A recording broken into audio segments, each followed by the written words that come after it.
Aqui estamos para mais uma atualização do meu top 10 personagens mais fortes de Shumatsu. Última vez que eu fiz um desses foi há 11 meses, então muita coisa mudou, principalmente minha opinião sobre o Adão. Antigamente eu achava que ele era um bosta contra a maioria dos humanos, mas eu tava realmente subestimando muito a velocidade dele. O cara derrota qualquer humano sem nem mesmo precisar copiar deles. A velocidade dele é surreal, é outro nível completo, é totalmente outro nível. Mesmo sem copiar os Zeus, ele já estava acima da luz. Mas se você me perguntasse contra os deuses, depende muito, é muito situacional, porque tem alguns que as habilidades que ele copiar ajudariam e outros não, porque ele não tem uma arma, ele luta corpo a corpo, então depende muito de qual deus ele tá enfrentando. Então eu vou deixar ele fora da lista por causa disso, porque é complicado ranquear ele por causa disso. Mas eu vou fazer um vídeo dele separado sobre como ele se sairia contra cada deus que já foi mostrado. Mas sem mais delongas, vamos ao top 10, top 11, porque eu abandonei as amarras dos números redondos. Começando com o top 11, Raiden. Raiden possui os músculos mais fortes da humanidade. Isso significa que fisicamente ele é o humano mais forte, ele tem a maior força dentre os humanos e também a durabilidade. Porém, ele não possui o ataque mais forte dentre os humanos, porque Lu Bu não usa apenas força bruta no seu Devorador de Céus. Ele consegue cortar a atmosfera usando também a técnica, ele mistura força bruta com técnica, fazendo desse ataque aqui o mais forte ataque físico dos humanos e não o Itagaraço de Raiden. Se não tivesse o Lu Bu e o seu feito de cortar a atmosfera, Raiden seria de fato o humano com o golpe físico mais forte. Acima do Raiden está o Kin e é simples, por que o Raiden não venceria? Raiden é um lutador totalmente físico, o que é bem favorável para as habilidades do Kin. Ele não tem nenhum meio para evitar a bolha de ar, que são invisíveis e tirariam completamente a força do seu corpo, incluindo a defesa. Qualquer ataque dele estaria passível de ter sua força reduzida e sua defesa obliterada. Mesmo o Yatagaraço poderia ser afetado pela técnica da bala de ar do Kin. Raiden tem velocidade para desviar do Kin? Claro que tem, afinal ele acompanhou Shiva, um dos mais rápidos da obra, porém ele não vê as bolhas de ar, elas são invisíveis, ele não ia saber que elas estavam vindo e uma delas seria o suficiente para transformar os músculos do Raiden em os músculos frágeis de um bebê, por exemplo. Lu Bu é o top 9 e a situação aqui é simples, o Lu Bu tancaria qualquer ataque que o Kin jogasse nele, afinal ele tancou o ataque do martelo do Thor inúmeras vezes, e o Kin é dito ser mais fraco fisicamente que o Hades. Lu Bu com sua Devoradora de Céus destruiria o escudo do Kin, assim como o Obidente do Hades fez sem nem mesmo estar na sua forma desmos. Na verdade, o Lu Bu nem precisaria ser mais forte que o escudo do Kin para destruir a defesa dele. Por quê? Porque a Volunte do Lu Bu tem a habilidade especial de destruir qualquer defesa ou escudo. Essa habilidade especial faz com que a alabarda do Lu Bu ignore qualquer durabilidade. Ele só destrói. É isso. O escudo do Kin seria destruído com um simples toque da alabarda. Na verdade, ele destruiria qualquer escudo, né? Do Buda, do Beelzebub, enfim. A habilidade da Volunte do Lu Bu permite que ele quebre qualquer defesa. Enfim, embora ele não tenha mostrado um perfil estrategista no Ragnarok, em seu spin-off nós podemos ver ele sendo um lutador esperto e variável. É bem provável que ele conseguisse lidar com as balas de ar do Kin da mesma forma que o Hades fez, usando sua lança para se livrar delas, girando ela. E não podemos esquecer que Lu Bu é dito ser o guerreiro mais forte da China, né? E o Qin Shi Huang é chinês. Bu deu top 8 e ele venceria do Lu Bu simplesmente por ter a visão do futuro, além de também ser mais versátil e mais rápido, né? Claro que ele não conseguiria defender a Devoradora de Céus, mas ele não precisa, ele iria prever ela vindo e como é bem mais rápido, ele simplesmente iria esquivar dela com facilidade. Desarmando a maior arma do Lu Bu, ele usaria a forma mais forte do cajado, a foice, e era isso. Infelizmente, Lu Bu não tem feitos de reação o suficiente para me provar que ele acompanharia o Buda em combate ou qualquer outro acima dele. Agora o top 7 é o Shiva, e ele está acima do Buda porque eu não creio que a visão do Buda ia acompanhar o Shiva. O Shiva faz ataques de compressão, ele ataca muito rápido e repetidas vezes sem parar. Sua dança e seu ritmo são imprevisíveis. Como o Buda vai prever o que é imprevisível? Como o Buda vai prever as dezenas de ataques que virão em 2-3 segundos? Ao mesmo tempo, tudo ao mesmo tempo. Shiva é um dos mais rápidos da obra, criando imagens residuais com extrema facilidade. Buda não tem como defender ou desviar dos ataques de Shiva. O escudo dele é papel,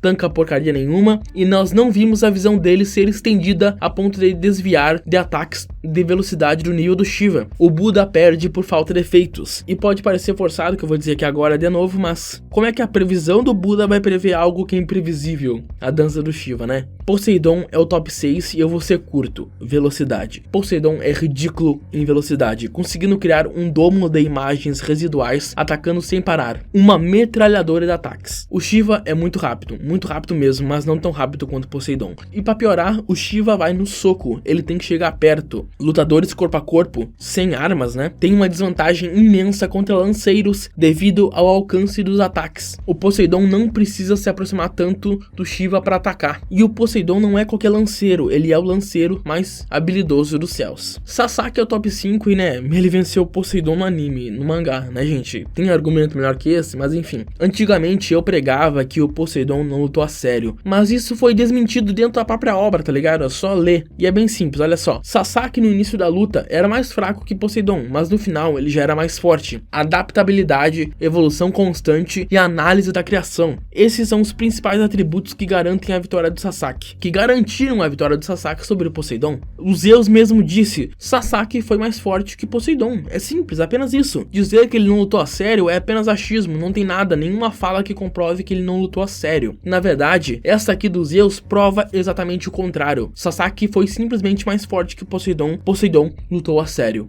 Cara, mas nem mesmo a maior das análises seria capaz de tancar o martelão do Thor. Sasaki não tem defesas que tancariam um martelo. E mesmo que agora a gente saiba que o Thor não tem ataque em área, os raios dele são apenas cosméticos, apenas enfatizam, deixam bonitinhos os ataques dele, como confirmado no artbook, infelizmente, né? Mesmo não tendo ataque em área, esses efeitos aqui apenas sendo estéticos, nós vemos o Lubu tentando defender do martelo do Thor e não conseguiu. Se o Lubu não consegue tancar o martelo, Sasaki, que é muito mais fraco fisicamente, também não conseguiria. E outra coisa é que o Sasaki teve tempo para se adaptar devido ao estilo de luta e a forma de ataques mais leves, entre aspas, do Poseidon comparado ao Thor. O Thor é muito mais bruto, o Poseidon tem mais destreza. Na primeira martelada do Thor, Sasaki vai de Vasco. E eu não tô contando com o teleporte do Thor aqui, hein? Embora canone, não temos nada da informação sobre ele. Thor é o deus nórdico mais forte, até então, né? Possui a arma divina mais forte e não é lerdo como o pessoal acha. E ele é bem inteligente também. Ele só precisa de mais feitos. E isso é um grande problema dele, aliás. O problema é que não coloca ele acima dos outros. Eu sinto que o Thor deveria ser bem mais forte, mas como não vimos ele lutar mais e nem mostrar muito das suas habilidades, não tem como colocar ele à frente do Tesla ou do Beelzebub. Tesla é o próximo e ele ganha do Thor por inúmeros motivos. Versatilidade, usar raios de verdade de fato, né? Raios que realmente causam dano e não são apenas cosméticos, mas principalmente a velocidade, Zero Max. A habilidade de ir de um local para o outro sem necessitar de aceleração. Ele vai do 0 a 100 em um instante. A forma que ele se move na gaiola superior é diferente, ele desliza com facilidade pelo campo de batalha, ele flutua e isso é muito roubado. Ele facilmente conseguiria desviar do martelo do Thor com isso. E não podemos esquecer do teleporte, né? Que é seguido de um golpe que pode superar o pecado original do Beelzebub, o caos. Hermes diz que a única forma de superar a capacidade destrutiva do ataque do Beelzebub lá é com a bobina. Então, né, dá pra dizer que o Tesla tem potencial para ter o segundo ataque mais destrutivo da obra. E são por coisas assim que eu digo que o Thor não ganha. Ele não tem essas citações ou feitos mais detalhados a seu favor. E o motivo é simples. Limitação dos autores e dos editores. Por que dos autores? Porque era o início da obra, era a primeira luta e foi feita aos caralho, tá ligado? É bem ruim. E embora eles tenham se superado muito em outras lutas, melhorado bastante, a limitação dos editores ainda existe, continua presente. Por isso que o Tesla lutou dando soquinho com raio, porque os editores querem porradaria, eles não querem poder super foda, eles querem soco, porrada. E o Beelzebub é o top 2, né? Ele venceu o Tesla, gente. Por isso que ele tá na frente do Tesla. Tudo bem que o Tesla tem uma capacidade destrutiva e velocidade superiores. Porém, como vimos, Beelzebub com sua inteligência e experiência superior conseguiram superar o Tesla. Ele tem também um escudo muito poderoso, capaz de atacar o martelo do Thor, que também não foi quebrado por Tesla, não importava o quantos golpes o Tesla lançava nele, não importou o quanto soco, o PPV infinito lá não adiantou,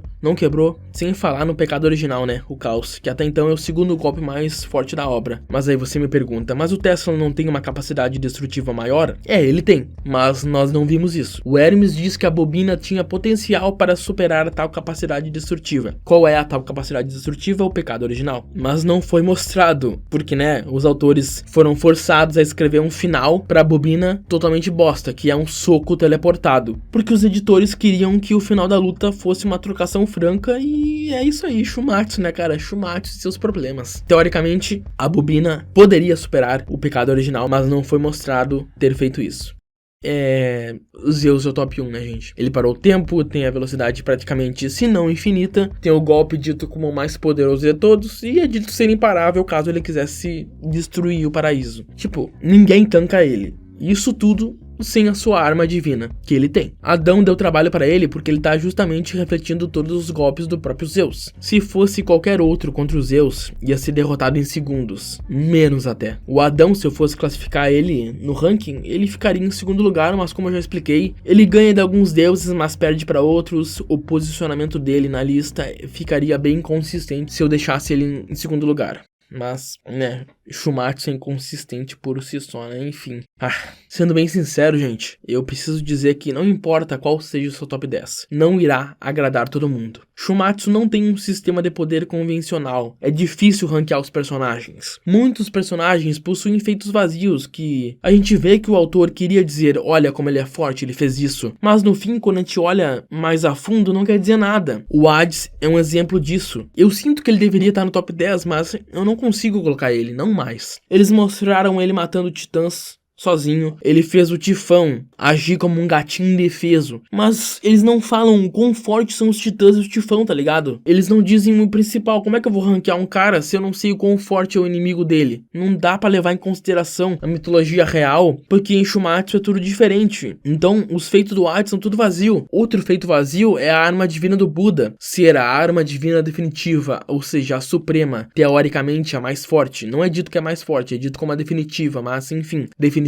Ultimate, é tecnicamente mais forte. Sendo que o que ela fez foi cortar o Rajun e só. Não foi mostrado nenhum poder especial dela, nada demais além de matar o Rajun. Beleza, ela é superior ao Rajun, ela é superior ao Cajado dos 6 Reinos, mas é só isso. Por que ela é definitiva? Por que ela é mais forte? Não sei. Só é. Como é que eu vou ranquear isso? Não dá. Claro, isso tudo se deve à escrita porca de Shumatsu em relação à nivelação do verso. E também porque os lutadores só lutam uma vez, né, gente? Nós só temos uma luta de cada um deles para nos basearmos, porque as lutas de flashback não nos dizem muita coisa, quase nada na verdade. A do Hades não diz nada. É bem complicado, então não briguem, não discutam, porque isso aqui, cara, é apenas a minha opinião e não passa de entretenimento. Nem os autores, cara, sabem o que estão fazendo com os personagens direito, cara. É tudo aos caralho. Muita coisa que a gente sente que deveria ser aquilo não é. A gente olha por cima e pensa, nossa, o Hades é muito forte, ele enfrentou Tifão, ele derrotou Tifão, ele derrotou os titãs sozinhos, nossa, que legal. Mas o quão fortes são esses caras que ele derrotou? Cara, pelo que parece, eles são mais fracos que o Kim, porque o Kim era mais lerdo, mais fraco e menos experiente que o Hades, e o Kim derrotou o Hades. O Kim é mais forte que os titãs todos juntos e que o Tifão.